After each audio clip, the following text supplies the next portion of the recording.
আসসালামু আলাইকুম ওয়া রাহমাতুল্লাহি ওয়া বারাকাতুহু। আশা করি আল্লাহ পাকের অশেষ মেহেরবানিতে আপনারা সকলেই ভালো আছেন। প্রিয় ভাই আমার, আজ আমি তোমাকে কিছু প্রশ্ন করতে চাই। আচ্ছা বলো তো, ভালোবাসা কেন তৈরি হয়? উত্তরটা আমি আমার মতো করে দেব, তবে তুমি তোমার মতামত কমেন্টে জানাতে পারো। ভালোবাসা তৈরি হয় সৌন্দর্যের কারণে, ভালোবাসা তৈরি হয় অনুগ্রহের কারণে। আজকে তুমি কাউকে সুন্দর দেখলে মনের অজান্তেই তাকে ভালোবেসে ফেলবে, ঠিক কিনা বলো? ধরে নাও তুমি খুব অসুস্থ, তোমার কিডনি বা অন্য কোনো অঙ্গের চিকিৎসা দরকার, কিন্তু সমস্যা হচ্ছে তোমার কাছে নেই 1 টাকাও। ঠিক এই মুহূর্তে কেউ তোমার চিকিৎসার খরচ দিয়ে দিল। বলো তো, তার প্রতি কি পরিমাণ শ্রদ্ধা, কি পরিমাণ ভালোবাসা তৈরি হবে? এর সঠিক উত্তর তুমি দিতে পারবে কিনা জানি না, তবে দেখবে যে তার অনুগ্রহের কাছে তুমি নিজেকে দাস ভাবতে শুরু করেছ, যদি তুমি নেমক হারাম না হয়ে থাকো। এবার বলো, যে আল্লাহর অনুগ্রহে তুমি সুস্থ আছো, তাকে তুমি এভাবে ভুলে গেলে যে মুখে একবার আলহামদুলিল্লাহ বলতে চাও না। কেমন আত্মভোলা প্রাণীর মতো হয়ে গেলে তুমি, যে আল্লাহর এত সৃষ্টিরাজির মধ্যে ডুবে থাকা সত্ত্বেও একটুখানি সময় নিয়ে ভেবে দেখো না যে এত এত সৃষ্টিরাজির সৃষ্টিকর্তা কে? কে বানিয়েছেন আমাকে এত বিশাল পৃথিবীর মাঝে? ওপরে আসমান, নিচে জমিন, আর চারদিকে গাছগাছালি ও বৃক্ষরাজি। এত সৃষ্টির রহস্য কি? প্রশ্নগুলো তোমার মনে উঁকি দিয়েছে কখনো? চলো বের করি প্রশ্নগুলোর উত্তর। তুমি যদি আমাদের ধারাবাহিক আলোচনায় অংশ নিয়ে থাকো, তাহলে জানতে পেরেছ আসমান সমূহের রহস্যময় সৃষ্টি ও তার অবকাঠামোর কথা। সেই হিসেবে প্রথম আসমানের নাম জেনেছ রাকিয়া, অর্থাৎ প্রথম আসমানের নাম রাকিয়া। আল্লাহ তাআলা প্রথম আকাশ রাকিয়াকে পুরু করেছেন 500 বছরের রাস্তা। তারপর 500 বছরের পথ জুড়ে মহাশূন্য, কোনো কিছুর অস্তিত্ব নেই। এবার আল্লাহ রব্বুল আলামিন দ্বিতীয় আসমান সুপ্রতিষ্ঠিত করলেন। 500 বছর পথের সমান পুরু করা হয়েছে এই আকাশটিকে। তার বিস্তারকে বড় করা হয়েছে, এত বড় করা হয়েছে যে প্রথম আকাশকে মনে হয় বিশাল এক মাঠে ছোট্ট একটা মটর দানা পড়ে রয়েছে। বিশাল মাঠে একটা মটর দানা যেমন খুঁজে পাওয়া যায় না, তেমনি কোটি কোটি তারা ভরা চন্দ্র সূর্যের এই বিশাল আকাশকে দ্বিতীয় আকাশের সামনে খুঁজেও পাওয়া যাচ্ছে না। এই আকাশটির নাম দেওয়া হয়েছে ফাইদুন বা মাউন। এটি তৈরি হয়েছে লোহা দিয়ে। দ্বিতীয় আকাশের ওপর 500 বছর পথের পরিমাণ ফাঁকা, মহাশূন্যতা, কোনো কিছু নেই। তারপর তৃতীয় আকাশ। এই আকাশ তামা দিয়ে তৈরি, জ্যোতির্ময় আলোকোজ্জ্বল তামা। আকাশের নাম মালাকুত বা হারিয়ন। 500 বছর পথের পরিমাণ পুরো, মোটা। তার বিস্তার বা সীমানাকে আল্লাহ তাআলা বড় করেছেন, এত বড় করেছেন যে দ্বিতীয় আকাশ, যার সামনে প্রথম আকাশ একটা মটর দানার মতো, সেই বিশাল আকাশ এই আকাশের সামনে এত ছোট হয়ে গেছে যে মনে হয় বিশাল মাঠের মতো তৃতীয় আকাশের সামনে দ্বিতীয় আকাশটি যেন একটা ছোট্ট মুরগির ডিমের খোসার মতো পড়ে আছে। আবার ফাঁকা, 500 বছরের পথ, মহাশূন্যতা। তার উপর সুপ্রতিষ্ঠিত হয়েছে চতুর্থ আকাশ, রূপা দিয়ে তৈরি, চোখ ঝলসে যায় এমন সে রূপা। কোনো মানুষ তার দিকে দৃষ্টি ফেলতে পারে না, অন্ধ হয়ে যায়। রূপালী আকাশ 500 বছর পথের মতো পুরো, নাম জাহিরা। তার বিস্তার বা সীমানা আল্লাহ তাআলা বড় করে দিয়েছেন। এত বড় করেছেন যে প্রথম আকাশটির অস্তিত্ব বিলীন হয়ে গেছে, দ্বিতীয় আকাশও খুঁজে পাওয়া যাচ্ছে না।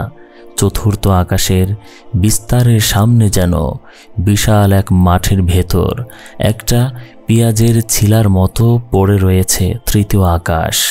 এখন আবার মহাশূন্যতা, 500 বছরের রাস্তা, ধু ফাঁকা জায়গা। তার উপর প্রতিষ্ঠিত হয়েছে পঞ্চম আকাশ। এই আকাশও 500 বছরের মোটা বা পুরো। আকাশটি সোনা দিয়ে তৈরি, সোনালি রঙের সোনা নয়, রক্তলাল সোনা।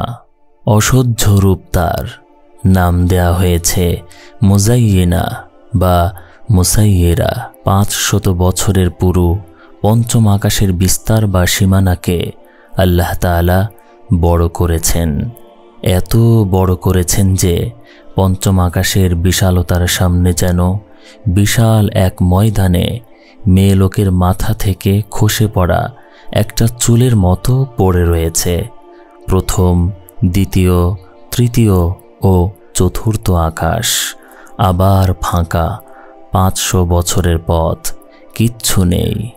তার উপর সুপ্রতিষ্ঠিত হয়েছে ষষ্ঠ আকাশ, 500 বছরের পুরো। তার চৌহদ্দিকে বড় করে দিয়েছেন। 500 বছরের পুরো ষষ্ঠ আকাশ এত বড় হয়েছে যে 5টি বিশাল আকাশ তার সীমানার সামনে যেন বিশাল এক ময়দানে একটা মরা মাছের চোখের মতো পড়ে রয়েছে। এই আকাশ মহামূল্যবান নীল রত্ন দিয়ে তৈরি, তীব্র কারণ কিরণ, নাম খালেসা। আবার ফাঁকা, 500 বছরের রাস্তা, ধু। তার উপর প্রতিষ্ঠিত হয়েছে সপ্তম আকাশ, মহামূল্যবান লাল রঙের ইয়াকুত পাথর দিয়ে তৈরি, নাম লামিয়া বা দামিয়া। নূরের জ্যোতিতে অতি উজ্জ্বল এ আসমান, লামিয়া আকাশ 500 বছরের পুরো। এই আকাশের সীমানাকে আল্লাহ তাআলা বড় করে দিয়েছেন। এত বড় করে দিয়েছেন যে 6টি আকাশ তার বিশালতার সামনে যেন বিশাল এক ময়দানে একটা হারিয়ে যাওয়া আংটি। সপ্তম আকাশে রয়েছে বাইতুল মামুর। বাইতুল মামুর মহামূল্যবান আতিক পাথরের তৈরি। তার চারদিকে দেয়াল, একদিক ইয়াকুত রত্নের, অন্যদিক সবুজ পান্নার, তৃতীয় দিক দুধ সাদা রূপোর, চতুর্থ দিক লাল সোনার। মহান স্রষ্টা আল্লাহ রব্বুল আলামিনের বিচিত্র সৃষ্টিলীলা, যার সৌন্দর্য, বৈচিত্র্যতা, গাম্ভীর্য আর বিশালতা রুদ্ধবাক করে দেয়, স্তব্ধ করে দেয় হৃদয়। যিনি এত বিচিত্র, সৌন্দর্য, বিশাল সৃষ্টির স্রষ্টা, তিনি কে সেজন যার গড়া নিখিল ভুবন? কে রচিল রবি শশী তারা অগণন? তিনি আমাদের খালিক, মালিক, পরম প্রভু, শক্তিমান আল্লাহ। আল্লাহু আকবার। তিনি সবচেয়ে বড়, তার চেয়ে বড় আর কেউ নেই। আল্লাহ তাআলা যখন জমিনকে প্রতিষ্ঠিত করলেন তখন সে কাঁপছিল থির থির করে। তাকে স্থির করার জন্যে আল্লাহ তাআলা পাহাড়কে পুঁতে দিলেন পেরেক হিসেবে। আমি পাহাড়কে প্রথিত করেছি পেরেক স্বরূপ। এই পাহাড়কে দেখে বিস্ময়ে অভিভূত হয়ে গেল ফেরেশতারা। তারা বলল, হে আল্লাহ, আপনি এর চেয়ে শক্তিশালী, গুরুগম্ভীর, মহান ও ক্ষমতাধর কিছু কি পয়দা করেছেন? হ্যাঁ, করেছি, উত্তর দিলেন আল্লাহ তাআলা। কি সেটা? লোহা। লোহা কি কারণে এই পাথরে পাহাড়ের চেয়ে শক্তিশালী? লোহা দিয়ে কেটে টুকরো টুকরো করা যায় পাহাড়কে। সুবহানাল্লাহ। তো এই লোহার চেয়ে শক্তিমান, ক্ষমতাধর কোনো কিছু কি তুমি তৈরি করেছ? দয়ালু আল্লাহ, হ্যাঁ করেছি। কি সেটা? আগুন। আগুন দিয়ে লোহার কি ক্ষতি করা যায়? আগুন লোহাকে উত্তপ্ত করে পানির মতো তরল করে দেয়, রহিত হয়ে যায় তার ক্ষমতা। হে আল্লাহ, আগুনের চেয়ে শক্তিশালী, ক্ষমতাময় কিছু কি তুমি সৃষ্টি করেছ? হ্যাঁ করেছি। কি সেটা? পানি। পানি দিয়ে কি অসাধ্য সাধন করা যায়? পানি দিয়ে আগুনকে নিভিয়ে ফেলা যায়। হে আল্লাহ, পানির চেয়ে শক্তিমান কিছু কি তুমি পয়দা করেছ? করেছি। তা কি? বাতাস। বাতাস কি করতে পারে? বাতাস পানিকে তার স্থান থেকে সরিয়ে দিতে পারে। বাতাসের চেয়ে শক্তিশালী কি তুমি সৃষ্টি করেছ? আকাশ। আকাশের কি ক্ষমতা? সে সবার ওপরে। বাতাস তাকে ছুঁতে পারে না, আকাশে প্রবেশ করতে পারে না কোনো জিন, আনতে পারে না কোনো গোপন আসমানি সংবাদ। ওয়ালাকাদ যায়্যানা আস-সামাআ আদ-দুনিয়া বিমাসাবিহ وجعلناها رجوما للشياطين وأعتدنا لهم عذاب السعير। আমি সবচেয়ে নিচের আকাশকে সাজিয়েছি তারার মেলা দিয়ে, সেগুলোকে রেখেছি শয়তানের জন্যে আগুনের টুকরোর মতো। আমি তৈরি করে রেখেছি ওদের জন্যে শাস্তি, জ্বলন্ত আগুন। ফেরেশতারা ফের শুধায়, হে আল্লাহ, আকাশের চেয়ে শক্তিশালী পরাক্রান্ত কেউ আছে কি? আছে। কে? তোমরা। আমরা? হ্যাঁ তোমরা ফেরেশতারা। আমাদের কি গুণাগুণ?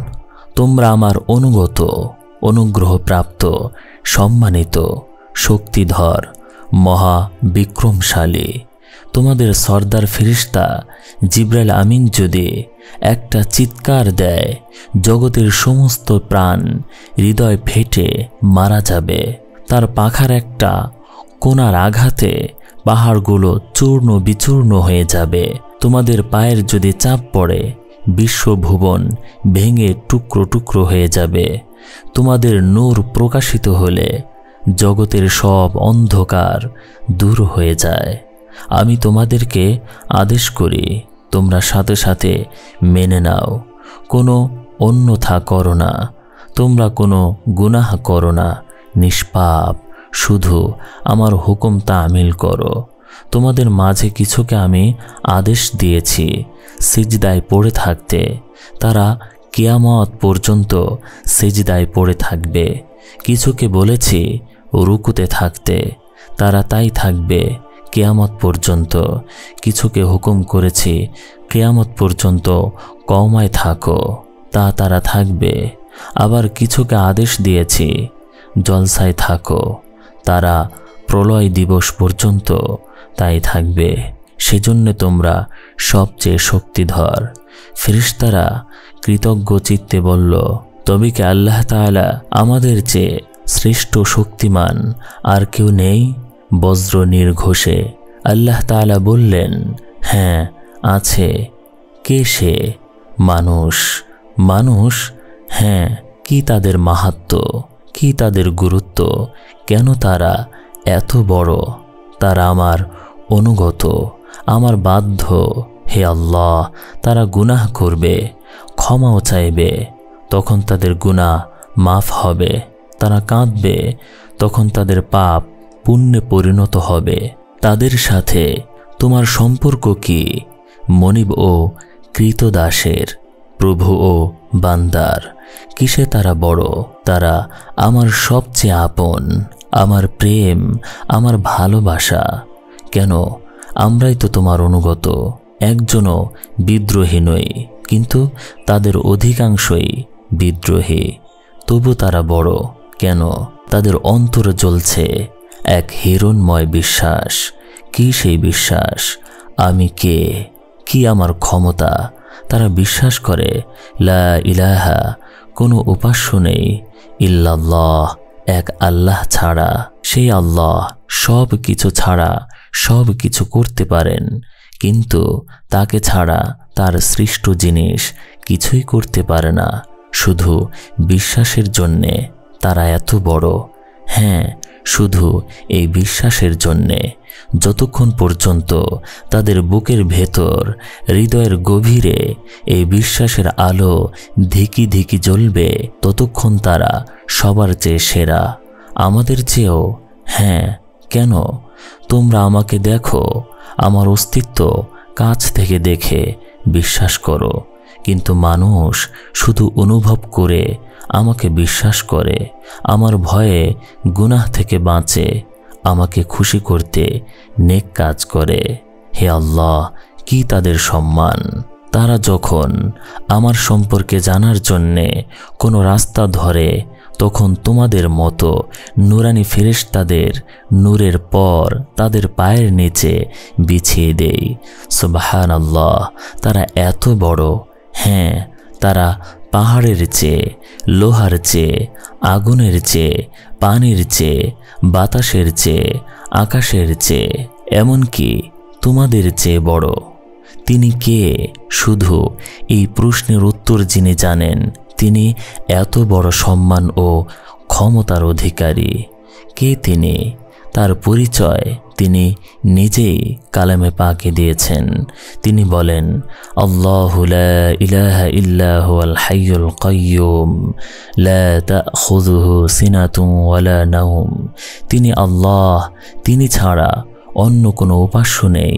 তিনি চিরস্থায়ী, চিরঞ্জীব, তিনি কখনো ঘুমিয়ে পড়েন না। হুয়াল্লাহুল্লাযী লা ইলাহা ইল্লা হু আলিমুল গায়বি ওয়াশ শাহাদাহ হুয়ার রাহমানুর রহিম। হুয়াল্লাহুল্লাযী লা ইলাহা ইল্লা হু الملك القدوس السلام المؤمن المهيمن عزيز الجبار المتكبر سبحان الله عما يشركون هو الله الخالق البارئ المصور له الأسماء الحسنى يسبح له ما في السماوات والأرض وهو العزيز الحكيم। তিনি আল্লাহ, যিনি ছাড়া কোনো উপাস্য নেই। তিনি দেখাওয়া দেখার সব জানেন। তিনি পরম দয়ালু, অসীম দাতা। তিনি আল্লাহ, যিনি ছাড়া কোনো উপাস্য নেই। তিনি একমাত্র প্রভু, পবিত্র, শান্তি ও নিরাপত্তা দাতা, আশ্রয়দাতা, পরাক্রান্ত, প্রতাপশালী, মহামহিমান্বিত, মাহাত্ম্য ও গুরুত্বপূর্ণ। তাকে যারা অংশীদার করে, আল্লাহ তাআলা তা থেকে পবিত্র। তিনি স্রষ্টা, উদ্ভাবক, আকৃতিদাতা। সেরা নামগুলো তারই। আকাশগুলোতে ও জমিনে যা কিছু আছে সবই তার পবিত্রতা ঘোষণা করে। তিনি পরাক্রম, প্রজ্ঞাময়। তিনি নিজের পরিচয় নিজেই দিচ্ছেন।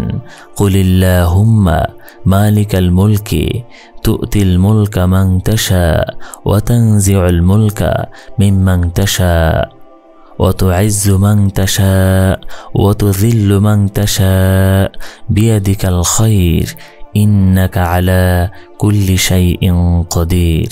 বলুন, সমগ্র রাজত্বের মালিক আল্লাহ। তিনি যাকে ইচ্ছা তাকে রাজত্ব দান করেন, যার কাছ থেকে ইচ্ছা রাজত্ব কেড়ে নেন। তিনি যাকে ইচ্ছা সম্মান দান করেন, যাকে ইচ্ছা অপমান করেন।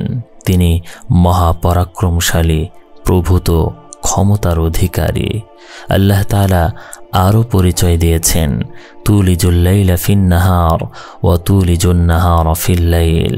তিনি রাত্রিকে প্রবেশ করান দিনের ভেতর, দিনকে রাত্রির ভেতর। ওয়া তুখরিজুল হাইয়া মিনাল মাইয়িতি ওয়া তুখরিজুল মাইয়িতা মিনাল হাইয়।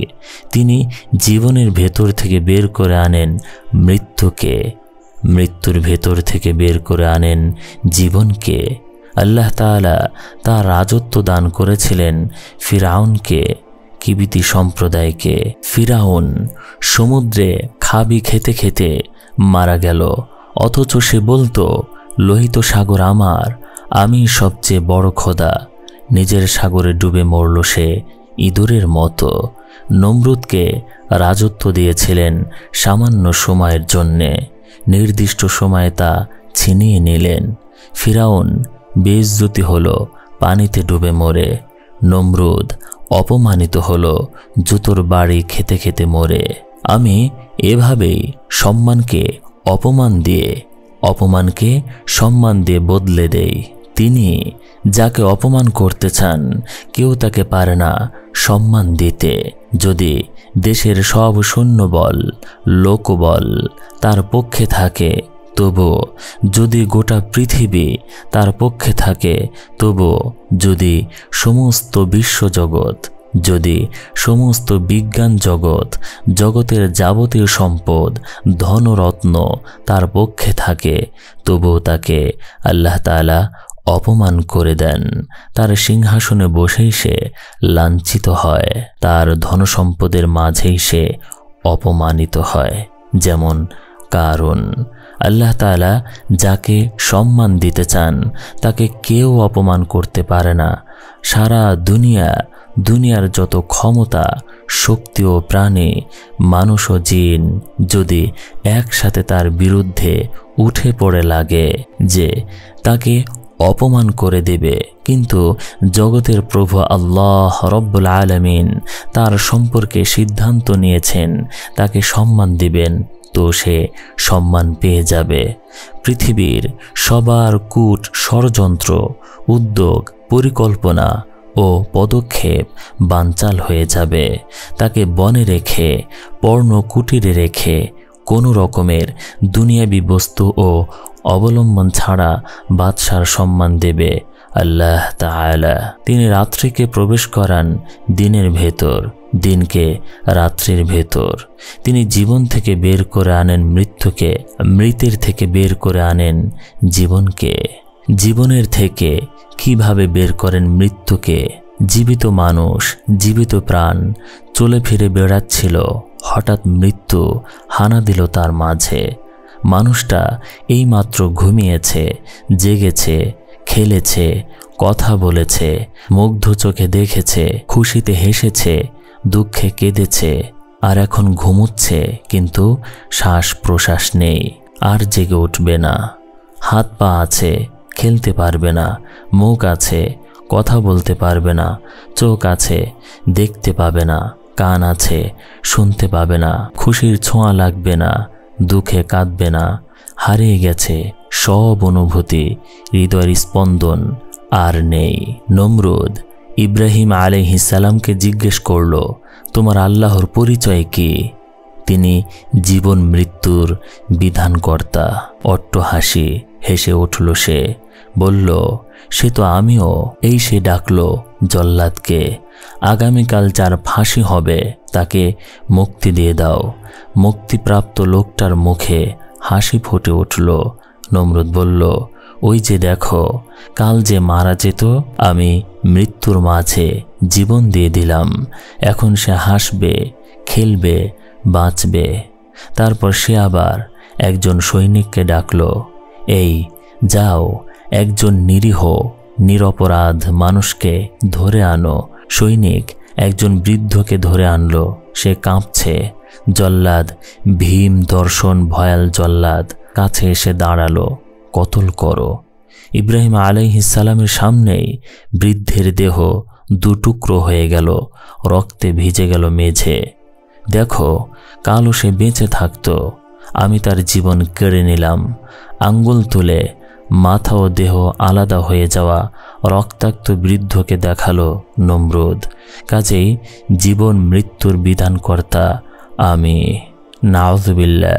ক্ষমতা, সম্পদ ও মর্যাদা লোভী দুনিয়াদারের আত্মা যখন ওই সে আলো থেকে বঞ্চিত হয়, তখন এমন চিন্তা ভাবনা তার মাথায় খেলে, এমনই নির্বোধ ও আহাম্মক হয়ে যায়। তো আল্লাহ রব্বুল আলামিনই জীবন মৃত্যুর প্রকৃত বিধানকর্তা। তিনি যেমন জীবনের ভেতর থেকে মৃত্যুকে বের করে আনেন, তেমনি মৃত্যুর ভেতর থেকে বের করে আনেন জীবনকে। কিভাবে? মরা আঙ্গুল, জীবনের কোনো অস্তিত্ব নেই তাতে, কিন্তু জীবিত নখ বেরিয়ে আসছে প্রতিদিন। মরা মাথা, তার থেকে প্রতিনিয়ত বেরিয়ে আসছে জীবিত চুল, মরা মাড়ি, জীবন পেয়ে তার থেকে বেরিয়ে আসছে দাঁত, মরা চিবুক, তার থেকে বেরিয়ে আসছে জীবিত দাড়ি, মরা ডিম, ভেতরে সাদা আঁশ, হলুদ কুসুম, জীবনের কোনো অস্তিত্বই নেই, কিন্তু একটা নির্দিষ্ট সময়ে তার উপর দিয়ে দিচ্ছে মুরগি। 21 দিন পর্যন্ত হঠাৎ ডিমের খোলস ফেটে বেরিয়ে আসছে জীবিত মুরগির বাচ্চা। মৃত ডিমের ভেতর থেকে বের হচ্ছে জীবন পাওয়া মুরগির বাচ্চা। মরা চাঁদ, তার মরা কিরণ, মরা সূর্য, আলো, ছটা রোদ্দুর, মরা বৃষ্টি, মরা ভূপৃষ্ঠ, মরা মাটি, মরা বীজ। নির্দিষ্ট দিন হঠাৎ জীবন পেয়ে মাটি চিরে বেরিয়ে আসে অঙ্কুর। মরা অঙ্কুর থেকে ফুল, ফল, ফসল। মরা ফসল গোলাজাত হয়। মরা ধান বা গম, তার থেকে মরা চাল, মরা আটা, তার থেকে মরা রুটি বা ভাত। ওদিকে বাজার থেকে এলো পুঁই, লাল বা ডাঁটা শাক, মরা ডাল, মরা তেল, মরা নুন, মরা মরিচ, মরা রুই, ইলিশ, পাঙ্গাস, চিতল বা চিংড়ি মাছ, মরা গরু, খাসি বা মুরগির গোশত, মরা ভাত, মরা ডাল, মরা মাছ, মরা গোশত, মরা শাক চলে গেল পেটের ভেতর। সেখানে মরা পাকস্থলিতে নির্দিষ্ট প্রক্রিয়ায় হজম হয়ে তৈরি হলো মরা পেশাব, পায়খানা। নির্দিষ্ট রাস্তা দিয়ে বেরিয়ে গেল বর্জ্য পদার্থ, থাকলো রক্ত। হৃৎপিণ্ডের ছোট ও বড় হওয়ার মাধ্যমে রক্ত ছড়িয়ে পড়ল গোটা শরীরে। তন্ত্রিতে তন্ত্রিতে রক্তের দৌড়াদৌড়ি ও ছোটাছুটির কারণে তৈরি হচ্ছে পিচ্ছিল পদার্থ, বীর্য, মরা বীর্য। আল্লাহ তাআলা বলেন, আফারাআইতুম মা তুমনুন, তোমাদের ভিতর থেকে ছিটকে বেরিয়ে আসা ফোঁটাগুলো কি দেখেছ? আআনতুম তাখলুকুনাহু আম নাহনুল খালিকুন, ওগুলো কি তোমরাই তৈরি করেছ না আমি তৈরি করেছি? আওয়ালাম ইয়ারাল ইনসানা আন্না খলাকনাহু মিন নুতফাহ, তোমরা কি দেখো না মানুষকে আমি তৈরি করেছি এক ফোঁটা নাপাক পানি দিয়ে? ফাইযা হুয়া খসীমুম মুবিন, তবুও তোমরা তর্ক করছো, ঝগড়া বিবাদ করছো।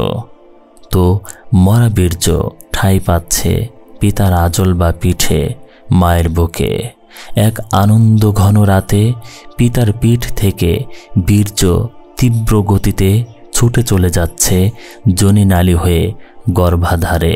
শুক্রাণু ও ডিম্বাণু এক হচ্ছে। 40 দিন পর্যন্ত নুতফা আকারে থাকছে। পরের 40 দিন মুদগা আকারে গোশতের টুকরো তৈরি হচ্ছে। পরের 40 দিন তৈরি হচ্ছে হাত, পা, মুখ, মাথা, পেট, পিঠ সব। এটা আলাকার অবস্থা। তারপর আচমকা একদিন রূহ ফুঁকে দেওয়া হয়। বাচ্চা নড়াচড়া করে ওঠে। ধীরে ধীরে মরা বীর্য থেকে তৈরি জীবিত শিশু লালিত পালিত হয় মায়ের পেটের ভেতর। মুখ দিয়ে নয়, মায়ের পেটের নাপাক রক্ত নাড়ি দিয়ে গ্রহণ করে শিশু, বেঁচে থাকে। পরম করুণাময় শিশুকে তার অসীম ক্ষমতা দিয়ে সম্মানিতভাবে লালন পালন করেন। 10 মাস 10 দিন পর মায়ের জরায়ু ছিঁড়ে বেরিয়ে আসছে অপার বিস্ময় এক জীবিত শিশু। মরা পানির ভেতর মহাকৌশলময় চিত্রকর এঁকে দিলেন জীবন্ত ছবি। দুনিয়ার যত চিত্রকর, Pablo Picasso, Michelangelo, Leonardo da Vinci, Vincent van Gogh, Francis Gauguin, Matisse, তাদের বইয়ে লিখেছেন জলের ভেতর ছবি আঁকা যাবে না। আল্লাহ রব্বুল আলামিন তাদের অক্ষমতাকে জানেন, তাই সিদ্ধান্ত নিয়েছেন পানির ভেতর ছবি এঁকে দেখাবেন জীবন্ত ছবি। শিশু জন্ম নিয়েছে, মা এখনও বেঁচে আছে, কিন্তু খানিক আগেই যেন মৃত্যু তাকে ছুঁয়ে গেছে। তীব্র মরণ যন্ত্রণা, শরীরের সব কটা স্নায়ু, রগ আর জোড়াকে তীব্র তীক্ষ্ণ ব্যথা দিয়ে জরায়ু ছিঁড়ে বের হয়েছে শিশু। ছিঁড়ে খুঁড়ে গেছে যোনিমুখ। এত কষ্ট, এত অপমান আর এত রক্ত। মায়ের মুখে যন্ত্রণার চিহ্ন, কিন্তু বুক ভরা খুশি, কারণ কোল জোড়ে এসেছে দুনিয়া আলো করা আদরের ধন সন্তান। সব ব্যথা, সব যন্ত্রণা আর সব কষ্ট ভুলে গেছেন তিনি। আল্লাহ তাআলা বলেন, দেখো মানুষ, চেয়ে দেখো কি অবর্ণনীয় যন্ত্রণা আর সীমাহীন দুঃখ কষ্টের মাঝে তোমার মা তোমাকে জন্ম দিয়েছে। পাশে তার এক বালতি রক্ত।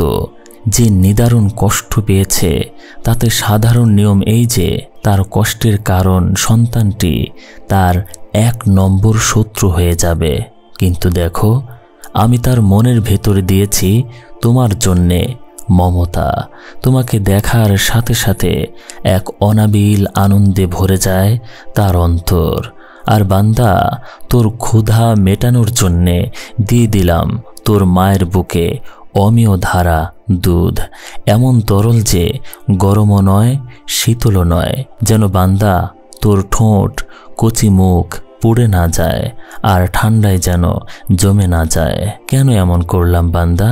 যেন তুই তোর জন্মলগ্ন স্মরণ করে বুঝতে পারিস যে কে তোকে লালন করেছে, কে তোকে পালন করেছে, কে তোর প্রতিপালক, তিনি কতটুকু দয়ালু, রহমান ও রহিম, কেমন রাজ্জাক।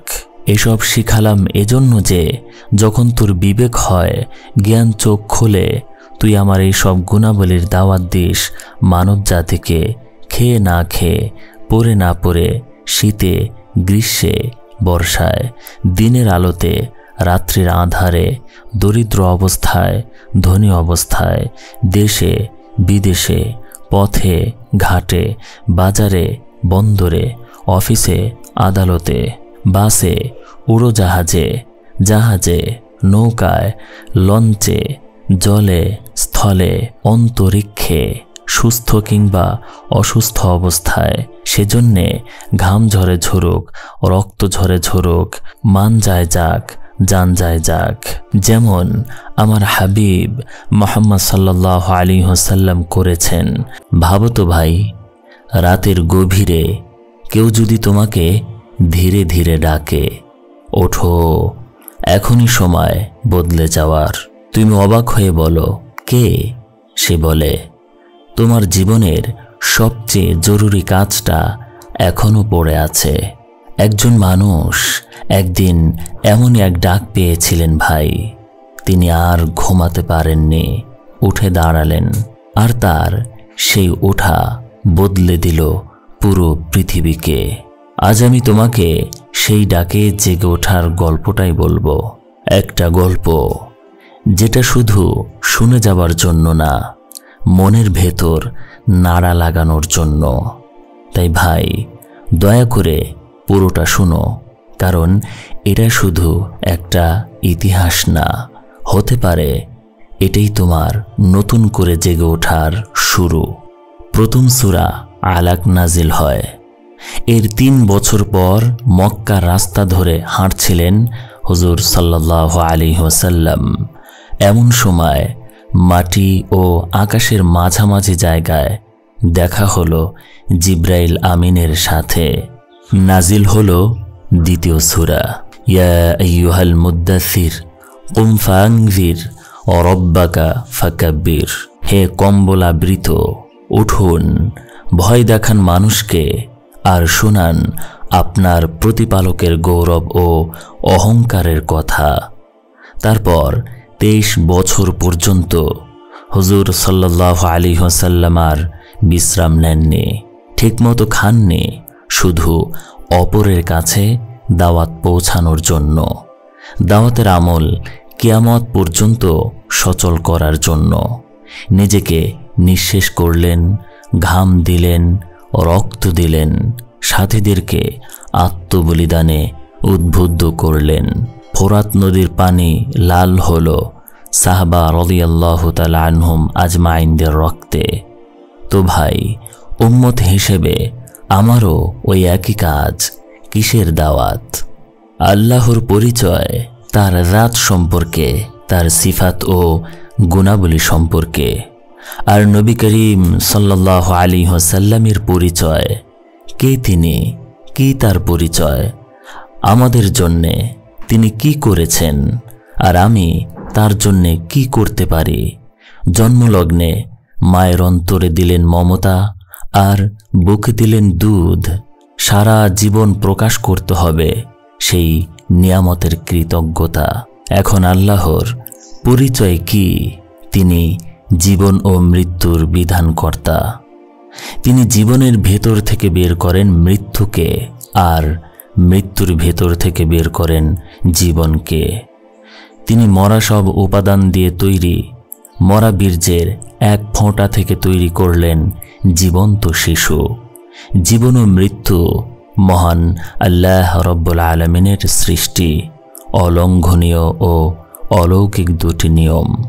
আল্লাহ রব্বুল আলামিন মহান স্রষ্টা। তিনি নানান বিচিত্র প্রাণ তৈরি করেছেন। আফ্রিকার গহীন অরণ্যে এক ধরনের প্রাণী রয়েছে, এদের নাম পান্টুন। পান্টুন 5টা উটের সমান। খিদে পেলে সে 1 পোয়া আফ্রিকান পিঁপড়া খেয়ে নেয়, তার খিদে মিটে যায়। এক ধরনের পাখি রয়েছে যেগুলো ডিম পাড়ে। ডিমটি 5 কাঠার সমান। ডিম পাড়ার সময় হলে মহাশূন্যে উড়ে যায় মেঘের দেশে। সেখানে সে ডিম পেড়ে দেয়। মাধ্যাকর্ষণ শক্তির কারণে ডিম প্রবল গতিতে নেমে আসে নিচের দিকে। ডিমের সাথে পালা দিয়ে সমান্তরালভাবে নেমে আসে পাখি। তার সুতীক্ষ্ণ চোখ দৃষ্টি মেলে দেয় ডিমের ওপর। আকাশ আর মাটি মাঝ পথে থাকার সময় ফাটল ধরে ডিমের গায়ে। দৃষ্টি ক্রমশ তীক্ষ্ণ হয়। তার দৃষ্টির তীব্র প্রভাবে ধীরে ধীরে খুলে যায় খোলস। বেরিয়ে পড়ে বাচ্চা পাখি। ডানা ঝাপটি ওড়াল দেয় অজানা দেশে। একদিন হযরত মুসা আলাইহিস সালাম আল্লাহ তাআলাকে বললেন, হে আল্লাহ, এই আসমান জমিন কে সৃষ্টি করেছেন? আমি। আল্লাহ তাআলা বললেন, কুল মাখলুক, সমগ্র সৃষ্টির স্রষ্টা কে? আমি। বজ্র নির্ঘোষ উত্তর। এই দুনিয়ার সমস্ত মানুষ তোমার বিরুদ্ধে। কোনো একজনও নেই যে তোমাকে মানে, অবাধ্য। তুমি কি করবে? হে আল্লাহ, চাঁদ তোমার কথা শোনে না। সূর্য পূব দিকে ওঠে না, পশ্চিমে অস্ত যায় না। জোয়ারের সময় ভাটা, ভাটার সময় জোয়ার। রাত্রির সময় দিন, দিনের সময় রাত। শীতের সময় গরম, বসন্তের সময় বর্ষা। বনের হিংস্র পশুরা তোমাকে মানে না। সমুদ্রের জীব জানোয়ার শোনে না তোমার কথা। পাহাড় পর্বত, গ্রহ নক্ষত্র সব তোমাকে অস্বীকার করেছে। গোটা বিশ্ব তোমার বিপক্ষে বিদ্রোহ ঘোষণা করেছে। কি করবে তুমি সেক্ষেত্রে? একটা ছোট পোকা আছে আমার কাছে। শান্ত স্বরে বললেন আল্লাহ রব্বুল আলামিন, হে আল্লাহ, সামান্য একটা পোকা কি করতে পারে? এক লোকমায় সমগ্র বিশ্বজগৎকে গ্রাস করে নেবে সে। বিস্ময়ে হতবিহ্বল হয়ে গেলেন মুসা আলাইহিস সালাম। হে আল্লাহ, সেই পোকাটি থাকে কোথায়? বিমূঢ় মুসা আলাইহিস সালাম কাঁপা স্বরে শুধালেন, এক চারণভূমিতে, বিশাল এক চারণভূমিতে হাজার হাজার পোকা চড়ে বেড়াচ্ছে। কোথায় সেই চারণভূমি? আমার জ্ঞানের রাজ্যে। আমি দেখতে চাই। তুমি তা পারো না। তোমার মস্তিষ্ক এত বড় সৃষ্টির অস্তিত্বকে দেখতে পারে না, ধারণ করতে পারে না। হযরত সুলাইমান আলাইহিস সালাম একবার আল্লাহ তাআলাকে আরজ করলেন, হে আল্লাহ রব্বুল আলামিন, তুমি তো রাজ্জাক, রিজিক দাতা। হ্যাঁ, নিশ্চয়ই রিজিকের ভার আমি নিতে চাই। সুকঠিন দায়িত্ব, তুমি পারবে না। মাত্র 3 দিনের জন্যে। বেশ, দিলাম। হে আল্লাহ, আমাকে সাহায্যকারী দাও। দিলাম। জিন, মানব, হাওয়া আর পাখিদেরকে। সুবিশাল এক লঙ্গরখানায় তৈরি হচ্ছে খাবার দাবার। হাতি শাবককে নিয়ে পরিতৃপ্ত সহকারে খেয়ে চলে গেল। সিংহ তার বাচ্চা কাচ্চা নিয়ে। সবাই খুশি। সূর্য যখন সাগরের বুকে ডুবুডুবু লাল কমলা আবির ছড়াচ্ছে। হযরত সুলাইমান আলাইহিস সালাম জাবর কিতাব তেলাওয়াতে মগ্ন। ঠিক তখন অন্ধকার হয়ে গেল দুনিয়া।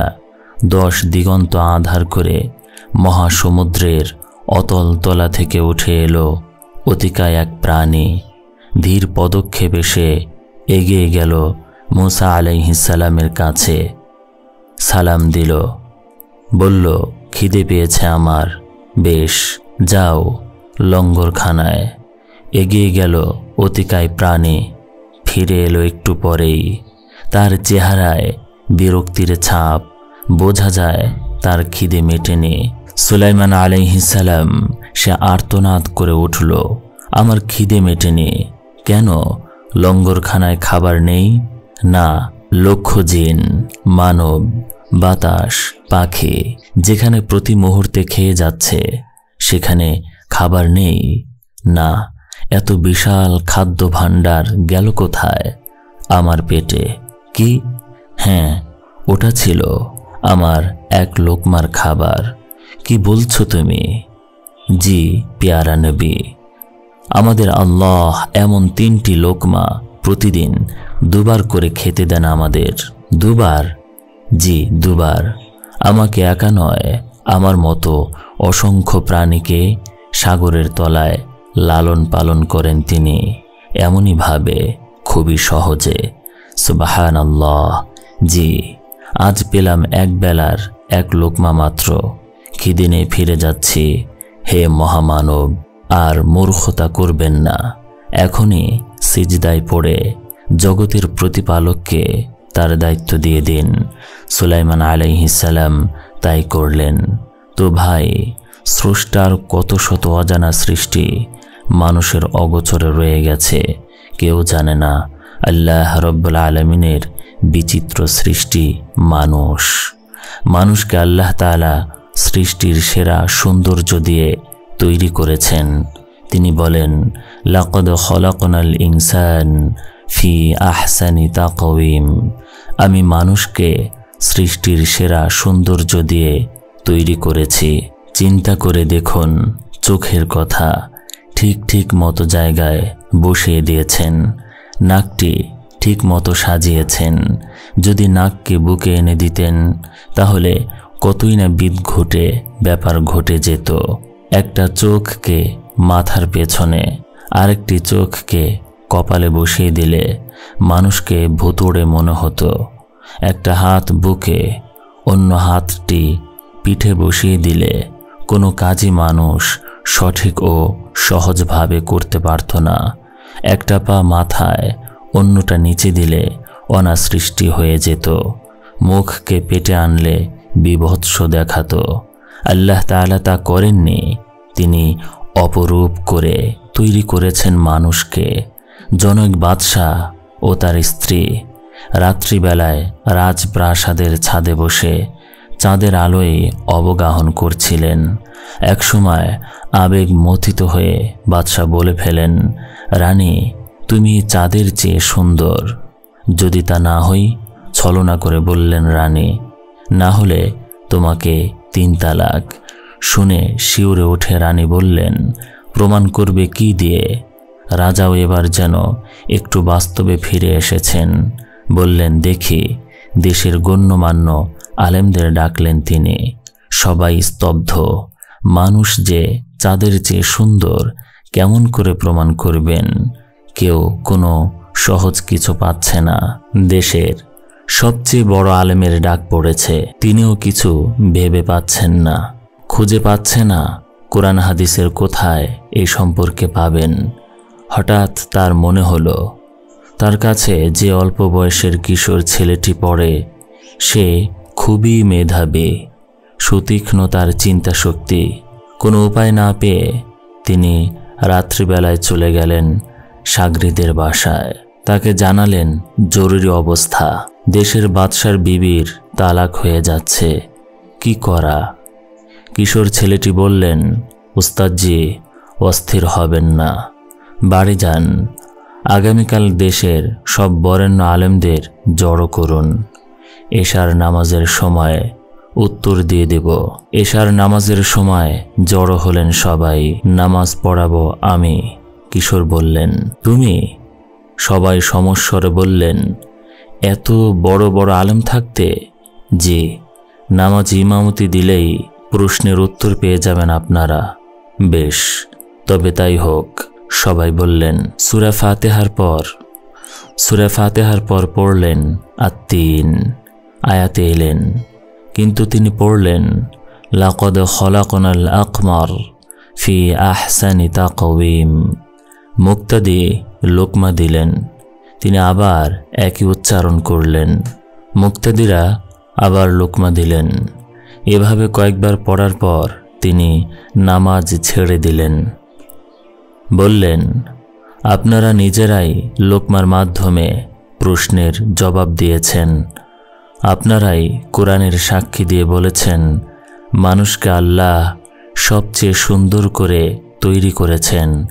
স্বয়ং আল্লাহ তাআলা যখন বলেছেন, শুধু চাঁদ নয়, যাবতীয় সৃষ্টির চেয়ে আমি মানুষকে সুন্দর করে তৈরি করেছি, তখন বাদশার স্ত্রী তালাক হয় কি করে?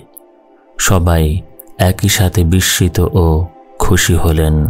বাদশাও হাঁপ ছেড়ে বাঁচলেন। মানুষের কাছাকাছি আরেকটি জাতি সৃষ্টি করেছেন, তা হচ্ছে জিন। জিন মানুষের চেয়ে বেশি, আগুন দিয়ে তৈরি, তাদের খাবার হচ্ছে ধোঁয়া। একজন মানুষের চেয়ে তারা শক্তিমান, দ্রুতগামী, যে কোনো আকার নিতে পারেন। জিন জাতিকে একবার সমূলে ধ্বংস করা হয়েছিল পাপাচারের কারণে। এখনও জিন জাতি অনেক অনিষ্ট করে থাকে। মানুষের পেছনে এরা লেগেই থাকে। ভয়াবহ, ভয়ঙ্কর, বিস্ময়কর আরেক সৃষ্টি ফেরেশতা, আল্লাহ তাআলার সবচেয়ে নিকটতম ও অনুগত। তারা নূরের তৈরি। তিরমিজিতে হাদিস হাসান বলে আখ্যায়িত এ হাদিসটি এসেছে। আবু হুরাইরা রাদিয়াল্লাহু তাআলা আনহু থেকে বলা হয়েছে, রাসূলুল্লাহ সাল্লাল্লাহু আলাইহি ওয়াসাল্লাম বলেছেন, আসমান কেঁপে উঠল, কারণ আসমান নিশ্চয়ই আল্লাহর ভয়ে কেঁপে ওঠার উপযুক্ত। আকাশে 4 আঙ্গুল জায়গা নেই যেখানে কোনো মালাইকা আল্লাহকে সেজদা করছে না। মুসলিম, তিরমিজি ও নাসাই শরীফের হাদিসে রয়েছে। ইবনে আব্বাস রাদিয়াল্লাহু তাআলা আনহু বলেন, আমাকে আনসারদের এক সাহাবী বলেছেন, এক রাতে তারা নবী করিম সাল্লাল্লাহু আলাইহি ওয়াসাল্লামের সাথে বসেছিলেন। আচমকা একটা তারা ছিটকে পড়ল আর জ্বলে উঠল আগুনের মতো। তিনি সাল্লাল্লাহু আলাইহি ওয়াসাল্লাম জিজ্ঞেস করলেন, তারা যখন এমন করে ছিটকে পড়ে তখন তোমরা কি বলো? উত্তরে তারা বললেন, আমরা বলে থাকি, আজ রাতে একজন মহামানব জন্মগ্রহণ করেছেন বা মৃত্যুবরণ করেছেন। তিনি বললেন, আকাশের তারা কখনো জন্ম বা মৃত্যুর কারণে ছিটকে পড়ে না। আসলে মহান আল্লাহ তাআলা যখন কোনো কাজ করেন তখন আরশ বয়ে চলা ফেরেশতারা আল্লাহর প্রশংসা পাঠ করে, সাথে সাথে তার কাছের ফেরেশতারাও আল্লাহর প্রশংসা পাঠ করেন। এমনকি শেষ আকাশের ফেরেশতারাও তাসবিহ পাঠ করেন। তারপর তারা আরশ বহনকারীদের জিজ্ঞেস করেন, কি বলেছেন পরম প্রভু? তারা সংবাদ বলে দেয়। এভাবে একে অন্যের কাছ থেকে খবর জানতে পারেন আকাশবাসীরা। এমনি করে এ খবর শেষ আকাশের বাসিন্দারা জানতে পারেন। তারপর খুবই গোপনে জিনেরা শোনে সে সংবাদ আর তাদের অনুসারীদের কাছে পৌঁছে দেয়। যে সংবাদটুকু তারা দৈববাণী থেকে শোনে তা সত্য, কিন্তু তারা সঠিকভাবে বলে না। তারা এর সাথে মিথ্যা আর বাড়িয়ে বলে। মুসলিম শরীফে আম্মা জান আয়েশা রাদিয়াল্লাহু তাআলা আনহা থেকে বলা হয়েছে, রাসূলুল্লাহ সাল্লাল্লাহু আলাইহি ওয়াসাল্লাম বলেছেন, ফেরেশতারা নূরের তৈরি, জিনদের সৃষ্টি করা হয়েছে ধোঁয়া ছাড়া আগুন দিয়ে, আর আদম জাতিকে সৃষ্টি করা হয়েছে এমন জিনিস দিয়ে যা তোমাদের বলা হয়েছে। মেরাজ সম্পর্কে হাদিস দিয়ে প্রমাণিত হয়েছে, বিশ্বনবী সাল্লাল্লাহু আলাইহি ওয়াসাল্লামের সামনে বাইতুল মামুর হাজির করা হয়েছিল। এটি 7 আসমানে, প্রত্যেক দিন তাতে তওয়াফ করে 70,000 ফেরেশতা, আর দ্বিতীয়বার সুযোগ পায় না। মুহাম্মদ ইবনে নাসির, ইবনে আবি হাতিব, ইবনে জারির, আবু আশ-শাইখ থেকে বর্ণনা করেছেন, আম্মা জান আয়েশা রাদিয়াল্লাহু তাআলা আনহা বলেন, নবী করিম সাল্লাল্লাহু আলাইহি ওয়াসাল্লাম বলেন, আমাকে আরশ বয়ে নিয়ে চলা ফেরেশতাদের একজন সম্পর্কে কিছু বলতে অনুমতি দেওয়া হয়েছে। তার কানের লতি থেকে ঘাড় পর্যন্ত 700 বছরের রাস্তা। আল্লাহ তাআলা বলেন, লা ইয়াস্তানকিফাল মাসীহু আন ইয়াকুনা আবদাল লিল্লাহ ওয়াল মালাইকাতুল মুকাররাবুন ওয়া মান ইয়াস্তানকিফ আন ইবাদাতিহি ওয়া ইয়াস্তাকবির ফাসায়াহশুরুহুম ইলাইহি জামিআ। ঈসা আলাইহিস সালাম কখনো আল্লাহর বান্দা হতে অস্বীকার করেননি, আর তার নিকটতম ফেরেশতারাও আল্লাহর বান্দা হতে অস্বীকার করেনি। আর ফেরেশতাদের কাউকে আসমানের অধিবাসী বলা হয়। তারা রাত দিন, সকাল সাঁঝে ও সারাক্ষণ আল্লাহর ইবাদতে ব্যস্ত রয়েছেন। অন্য জায়গায় আল্লাহ তাআলা বলেন, ইউসাব্বিহুনাল লাইলা ওয়ান নাহারা লা ইফতিরুন। তারা দিন রাত আল্লাহর প্রশংসা ও গুণগান করে, কিন্তু তারা ক্লান্ত হয় না কখনো। তাদের মাঝে কেউ কেউ একের পর এক প্রদক্ষিণ করে বাইতুল মামুর। এদের কেউ রয়েছে জান্নাতের দেখাশোনার জন্যে, বেহেশতবাসীদের সম্মান জানানোর কাজে, আবার কেউ রয়েছে জাহান্নামের জন্যে। তাদের নাম জাবানিয়া। তাদের সর্দার হলো 19 জন। দোজখ রক্ষকের নাম মালিক, তিনি ওই 19 জনের সর্দার। তাদের সম্পর্কে আল্লাহ জাল্লা শানুহু বলেন, وقال الذين في النار لخزنة جهنم ادعوا ربكم يخفف عنا يوما من العذاب। জাহান্নামবাসীরা প্রহরীকে বলবে, তুমি তোমার প্রতিপালককে বলো তিনি যেন একদিনের জন্য আমাদের শাস্তি কমিয়ে দেন। আরেক জায়গায় আল্লাহ তাআলা বলেন, ওয়ানাদা ওয়া মালিকু লিয়াকদি আলাইনা রাব্বাকুম ক্বালা আন্নাকুম মাকিসুন। দোজখীরা চিৎকার করে বলবে, হে মালিক, তুমি তোমার প্রতিপালককে বলো যেন মৃত্যুদান করেন। উত্তরে তিনি বলবেন, চিরকাল বেঁচে থাকবে তোমরা। অন্য জায়গায় আল্লাহ তাআলা বলেছেন, আলাইহা মালাইকাতুন গিলাযুন শিদাদ লা ইয়াসুনাল্লাহা মা আমারহুম ওয়া ইয়াফআলুনা মা ইউমারুন। দোজখে ভয়ঙ্কর চেহারার ও নিষ্ঠুর হৃদয়ের ফেরেশতারা আছে, যারা কখনো আল্লাহকে অমান্য করে না, তারা শুধু আল্লাহর হুকুম মেনে চলে। অন্য জায়গায় আল্লাহ তাআলা বলেন, আলাইহা 19 ওয়া মা জাআলনা আসহাবান নারি ইল্লা মালাইকা ওয়া মা জাআলনা ইদ্দাতাহুম ইল্লা ফিতনাতাল লিল্লাযিনা কাফারু। দোজখে 19 জন বিকট চেহারার ফেরেশতা আছে, আর দোজখের ফেরেশতাদের আমি আশ্চর্য ও অদ্ভুত আকারে সৃষ্টি করেছি। আর আল্লাহর সৈন্য সামন্ত সম্পর্কে তিনি ছাড়া অন্য কেউ ভালো জানে না। কিছু ফেরেশতা আছেন যারা মানব জাতির দেখাশোনার কাজে ব্যস্ত থাকেন। আল্লাহ তাআলা বলেন, লাহু মুআক্কিবাতুম মিন বাইনি ইয়াদাইহি ওয়া মিন খালফিহি ইয়াহফাযুনাহু মিন আমরিল্লাহ। মানুষের সামনে পেছনে পালা করে ঘিরে আছে ফেরেশতারা। ওরা আল্লাহর আদেশে মানুষকে নিরাপদ রাখছে। ইবনে আব্বাস রাদিয়াল্লাহু তাআলা আনহু বলেন, কিছু ফেরেশতা মানুষের সামনে পেছনে পাহারা দিচ্ছে। যখন আল্লাহ তাআলা আদেশ দিবেন সাথে সাথে তারা সরে পড়বে।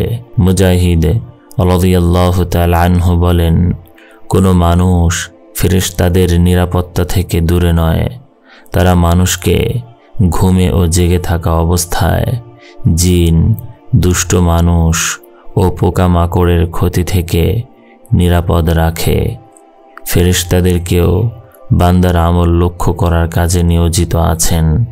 আল্লাহ তাআলা বলেন, ইয ইয়াতালাক্কাল মুতালাক্কিয়ানি আনিল ইয়ামিনি ওয়া আনিশ শিমালি কাঈদ মা ইয়ালফিযু মিন কাওলিন ইল্লা লাদাইহি রাকীবুন আতীদ। যখন ডান ও বাঁয়ের দুজন ফেরেশতা একে অন্যের সাথে দেখা করে, ওই লোক যা বলবে আর করবে তা তারা ধারণ করে রাখেন। আরেক জায়গায় আল্লাহ তাআলা বলেছেন, ওয়া ইন্না আলাইকুম লাহাফিযিন কিরামান কাতিবিন ইয়ালামুনা মা তাফআলুন। নিশ্চয়ই রয়েছে তোমাদের জন্য পাহারাদার, তারা সম্মানিত লেখক, তোমরা যা করো তা তারা জানে। ইবনে আব্বাস রাদিয়াল্লাহু তাআলা আনহু থেকে বলা হয়েছে, রাসূলুল্লাহ সাল্লাল্লাহু আলাইহি ওয়াসাল্লাম বলেছেন, আল্লাহ তোমাদের নগ্ন হতে নিষেধ করেছেন, কাজেই তোমরা ফেরেশতাদেরকে লজ্জা করো যারা তোমাদের সাথী, অতি সম্মানিত আর আমলনামার লেখক। ওরা 3 সময় ছাড়া তোমাদের থেকে আলাদা হয় না, পায়খানা, পেশাব, স্ত্রী সহবাস আর গোসলের সময়। তোমরা যখন খোলা জায়গায় গোসল করো তখন কাপড়, দেয়াল বা অন্য কিছু দিয়ে নিজেদের আড়াল করে নেবে। হযরত আবু হুরায়রা রাদিয়াল্লাহু তাআলা আনহু নবী করিম সাল্লাল্লাহু আলাইহি ওয়াসাল্লাম থেকে বলেন, তোমাদের কাছে রাত দিন পালা করে আসা যাওয়া করেন ফেরেশতারা। তারা ফজর ও আসরের সময় জড়ো হন। যারা তোমাদের সাথে রাতে থাকে তারা ভোরে আকাশে উঠে যায়। আল্লাহ তাআলা তাদের জিজ্ঞেস করেন, তোমরা আমার বান্দাদের কি অবস্থায় ছেড়ে এসেছো? অথচ তিনি বেশি জানেন। তখন ফেরেশতারা উত্তর দেয়, ওদেরকে নামাজ পড়তে দেখে এসেছি আর নামাজরত অবস্থায় ওদের কাছে গিয়েছিলাম।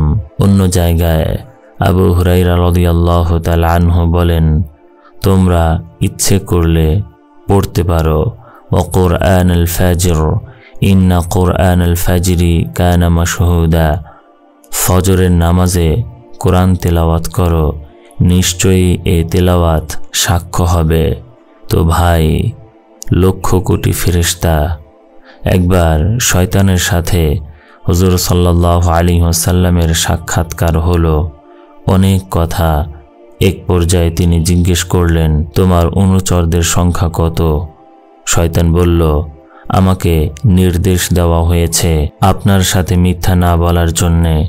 শুনুন তাহলে, এই দুনিয়াতে যত মানুষ আছে তার 10 গুণ পাখি, পাখি যত আছে তার চেয়ে 10 গুণ হচ্ছে জীব জানোয়ার, জীব জানোয়ার যত আছে তার চেয়ে 10 গুণ জিন, তার চেয়ে 10 গুণ শয়তান, আর শয়তানের চেয়ে 10 গুণ ফেরেশতা। তো লোম কূপে কূপে ফেরেশতা, পাতায় পাতায় ফেরেশতা, কোরআনের প্রতিটি আয়াত হেফাজতের জন্য ফেরেশতা, অসংখ্য অগণিত। আল্লাহর তৈরি প্রাণের দেখাশোনা নিয়ন্ত্রণের জন্য ফেরেশতাদের সৃষ্টি। শ্রেষ্ঠ ফেরেশতা জিবরাইল, মিকাইল, ইসরাফিল ও আজরাইল আলাইহিমুসসালাম। ইসরাফিল আলাইহিসসালাম প্রলয় শিঙ্গা বাজানোর জন্যে, আর আজরাইল আলাইহিসসালাম জান কবজের জন্যে। মালাকুল আরহাম নামে এক ধরনের ফেরেশতা আছে, আল্লাহ তাআলা সৃষ্টি করেছেন। গর্ভে যখন শিশু, তখন এই ফেরেশতা তার রক্ত ও গোশতের সাথে মৃত্যু স্থানের মাটি মিশিয়ে দেন। ওই মিশ্রিত মাটি একদিন মানুষটিকে টেনে আনে মৃত্যুর জায়গায়, সেখানেই সে মারা যায়। আল্লাহ তাআলা বলেন, কুল লাউ কুনতুম ফি বুয়ুতিকুম লাবারাযাল্লাযীনা কাতাবা আলাইহিমুল কতলু ইলা মাদাজি'হিম। হে নবী, আপনি বলে দিন, তোমরা যদি তোমাদের ঘরের ভেতরেও থাকো, তবু যার যেখানে মৃত্যু আছে তাকে অবশ্যই সেখানে যেতে হবে। বলা হয়েছে হযরত আজরাইল আলাইহিস সালাম নবীদের দেখা করতে আসতেন। একবার তিনি সুলাইমান আলাইহিস সালামের দরবারে আসেন। সেখানে বসা একজন সুশ্রী যুবকের দিকে কঠিন দৃষ্টিতে তাকালেন। যুবকটা ভয় পেল। আজরাইল আলাইহিস সালাম চলে যাবার পর যুবক বলল, হে আল্লাহর রাসূল, আমার অনুরোধ, আপনার আদেশে বাতাস যেন আমাকে এখনই চীন দেশে পৌঁছে দেয়। খানিকক্ষণের মধ্যেই চীনে পড়ল যুবক। আর তার একটু পরে আজরাইল আলাইহিস সালাম আবার হাজির বাদশার দরবারে। ব্যাপার কি? সুলাইমান আলাইহিস সালাম জিজ্ঞেস করলেন, ছেলেটাকে কড়া চোখে দেখার কারণ কি? কারণ ওই দিনই তার জান কবজ করার জন্যে আল্লাহ আমাকে আদেশ করেছেন। ভালো কথা, কিন্তু আপনার দরবারে নয়, চীন দেশে। সুবহানাল্লাহ। আপনার দরবারে তাকে দেখে অবাক হয়ে সে ভয় পায়। তারপর বাতাসের আগে পৌঁছে যায় চীন দেশে। ততক্ষণ সেও পৌঁছে গেছে নির্দিষ্ট জায়গায়। তার জান বের করে নেই। এক লোক সব সময় দোয়া করত, হে খোদা, আমাকে আর সূর্যের তত্ত্বাবধায়ক ফেরেশতাকে ক্ষমা করো। আল্লাহর অনুমতি নিয়ে একদিন সেই ফেরেশতা ওই লোকের কাছে এলেন। তিনি বললেন, বন্ধু, আপনি আমার জন্যে কেন দোয়া করেন? আমার একান্ত ইচ্ছা আপনি আমাকে আপনার জায়গায় নিয়ে যান। আর একটা ইচ্ছা হচ্ছে, আমার মৃত্যুর সময়টা ঠিক কখন তা আজরাইলের কাছ থেকে জেনে আমাকে বলে দেন। ফেরেশতা তাকে সেখানেই নিয়ে গেল। এবার আজরাইল আলাইহিস সালামের কাছ থেকে মৃত্যুক্ষণ জানার পালা। তিনি আজরাইল আলাইহিস সালামের কাছে গেলেন। আজরাইল আলাইহিস সালাম বললেন, তার মৃত্যু হয়েছে। নির্ধারিত ছিল সে সূর্যে না আসা পর্যন্ত তার মৃত্যু হবে না। ফেরেশতা এসে দেখে সত্যি ওই লোকটির মৃত্যু হয়েছে। হযরত মাকাতিল রাহমাতুল্লাহি আলাইহি বলেন, 7 আসমানে কিংবা চতুর্থ আসমানে 70,000 খুঁটির ওপর একটা সিংহাসন তৈরি করেছেন আল্লাহ তাআলা, নূরের তৈরি। এই সিংহাসনে বসিয়েছেন হযরত আজরাইল আলাইহিস সালামকে। আজরাইল আলাইহিস সালামের শরীরে 4টি পাখা। তার গোটা দেহে দুনিয়াতে যত প্রাণী আছে তার সমান চোখ, তার সমান জীব। ওখানে বসেই তিনি সবার প্রাণ ছিনিয়ে নেন। একবার হুজুর সাল্লাল্লাহু আলাইহি ওয়াসাল্লাম বললেন, মালাকুল মাউতের ডানে বাঁয়ে উপরে নিচে সামনে ও পিছনে 6টি মুখ রয়েছে। ইয়া রাসূলুল্লাহ, 6টি মুখ কেন? সাহাবা রাদিয়াল্লাহু তাআলা আনহুম জিজ্ঞেস করলেন। তিনি সাল্লাল্লাহু আলাইহি ওয়াসাল্লাম বললেন, ডানের মুখ দিয়ে পশ্চাতের, বায়ের মুখ দিয়ে প্রাচ্যের প্রাণীদের জান কবজ করেন, সামনের মুখ দিয়ে মোমেন, পিছনের মুখ দিয়ে পাপীদের, উপরের মুখ দিয়ে আকাশমণ্ডলীর, আর নিচের মুখ দিয়ে জিন ও দানবের রূহ ছিনিয়ে নেন। এমন করে কোন একটা প্রাণীর মৃত্যু হলেই আজরাইল আলাইহিস সালামের দেহের একটা চোখ খসে পড়ে। এক হাদিসে পাকে বলা হয়েছে, আজরাইল আলাইহিস সালামের 4টি মুখ। মাথার ওপরের মুখ দিয়ে নবী ও ফেরেশতাদের আত্মা, সামনের মুখ দিয়ে মুমিন বান্দাদের, পিছনের মুখ দিয়ে দোজখীদের, পায়ের তলার মুখ দিয়ে দৈত্য, দানব, জিন ও শয়তানদের প্রাণ সংহার করে থাকেন। ভিডিওটি ভালো লেগে থাকলে লাইক করুন, শেয়ার করুন এবং চ্যানেলটি সাবস্ক্রাইব করে পাশে থাকা বেল আইকন বাটনটি অন করে রাখুন, যেন আপনার পছন্দের ভিডিও সবার আগে পৌঁছে যায় আপনার কাছে। কমেন্টে আপনার মূল্যবান মতামত তুলে ধরুন, যেন আপনার পছন্দ অনুযায়ী ভিডিও তৈরি করে আপনার কাছে পৌঁছে দিতে পারি।